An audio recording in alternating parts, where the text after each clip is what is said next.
It's looking like it's going to be a lovely day for racing. We're here with Mr. Chris Dunn, who's the series coordinator. So Chris, it's been a pretty epic entry you've had for this. We've got like 8 GT3 type cars here, so yeah, it's going to be a really, really awesome race. Would this be the best field ever in this series? Definitely the best quality field, yes. Number-wise, obviously 42 cars for the 1 hour, you just can't have any more than that. We had a full field last year.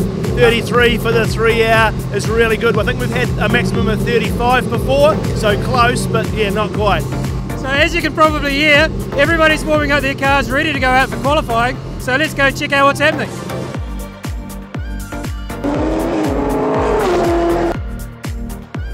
In qualifying 1, Damon Leach was blindingly fast with a 54.9 second lap in the Tony Quinn Aston Martin.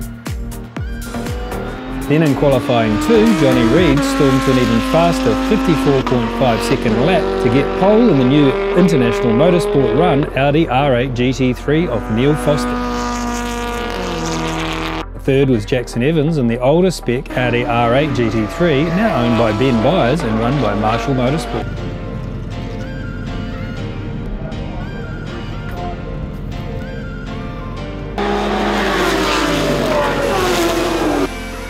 The first 10 minutes were a cat and mouse chase between the Audi R8 with Reid starting and the Aston Martin with Damon Leach at the wheel.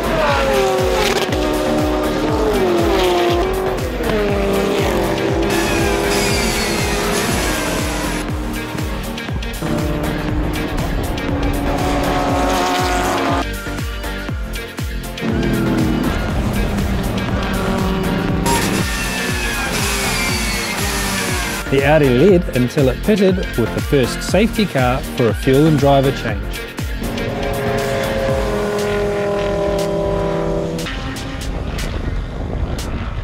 With the lead, the Aston Martin of Leach then got stuck in and managed to get a 1-lap buffer on the field. From here, everyone settled into their respective strategies until the main pit stops around the hour-and-a-half mark. First to pit of the front runners was the Mike Racing Mercedes GT3.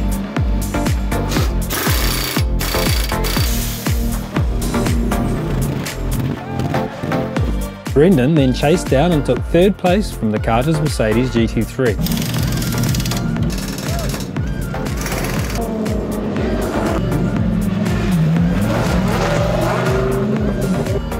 Then in came the Audi of Neil Foster, which filled and put Reid back at the wheel.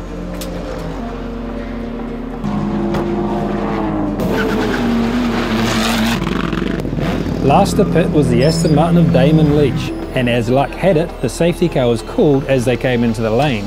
They completed the stop without losing the race lead.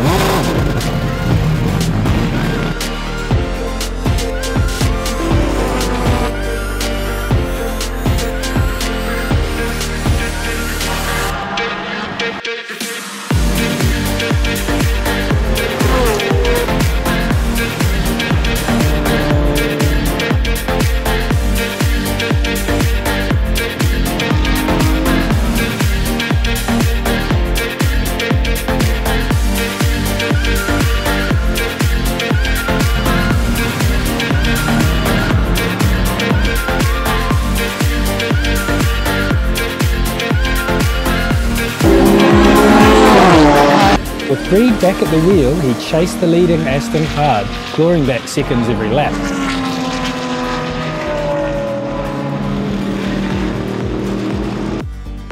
Then on lap 129, Reid broke the outright saloon lap record with a 54.5 second lap.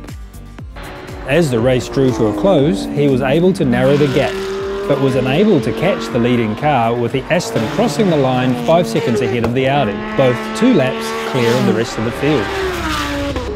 It wasn't all over there, as the drama then played out, with Brendan Leach's third place Mercedes rolling to a stop just metres from the line. Then came the helping hand that would have disastrous consequences for both teams.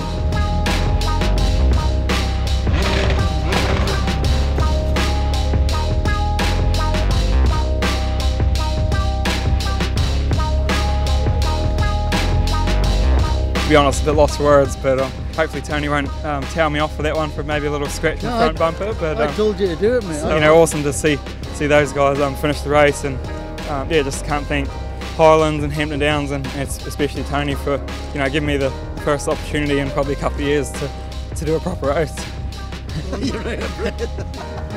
Yeah, what stories are made of, really. So it was awesome to be able to get the little brother over the line, but probably the main thing was that we beat him. So no, it was good. After the safety car, there was a terrible vibration in the car. I think the exhaust was hanging off, and I did like the end of my stint, and then I just said to Damon, mate, it's going all right, just keep going. But it was losing a little bit of power. Yeah, it was getting a bit slow at the end there, but that was a great job and a great finish for the event. It was awesome. Good event. Yeah, it's certainly a bit quicker than the old one, and yeah, it was enjoyable, but still had to push hard, and the traffic was difficult at times to get a clean run through it. Slightly disappointed to be second, but I mean, Tony and Damon and that team just did a fantastic job today, and they were, ran the shorter time than what we did. Maybe we could look at our strategy for the next one and see where we can save time, but it's a bit of a guessing game with safety cars and things, so we're just delighted to be up here on the podium for the first one. Pretty fortunate to have a good big brother, but yeah, to sort of help me get to the line, not across it. So yeah, fantastic effort by the team, ITM Mike Racing, and this chick here, she did a fantastic job in the first half of the race, and pretty much just gave it to me to bring home in one piece, and we did, apart from a little scratch from the back. So no, nothing too much. It's awesome. That was heart in the mouth stuff, and nothing worse than seeing the finish line and you're stopped on the track.